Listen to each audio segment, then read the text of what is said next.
सब निकल गए हैं सुबह सुबह रूम से। अभी जा रहे हैं, ऑटो में बैठे हैं, जा रहे हैं घूमने के लिए। तो कहाँ का प्लान है घूमने का? सफारी जाएंगे, जूह सफारी। और क्या बोले थे उस पर? स्कॉल टेम्पल, इस्कॉन टेम्पल, बाग डोगरा, उसके बाद और कई जगह है। उसके बाद बहुत सारे जगह है।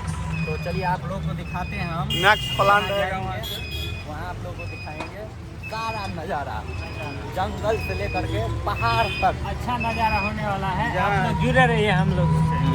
जहाँ छोटी छोटी पत्तियाँ से चाय बनती है, पत्ती चाय पत्ती, चाय पत्ती। उस पर हम लोग जा रहे हैं वर्क। क्या सही है, अगर पसंद हो जाएगा हम लोग का ये कारोबार तो मिशन हम लोग का यही है।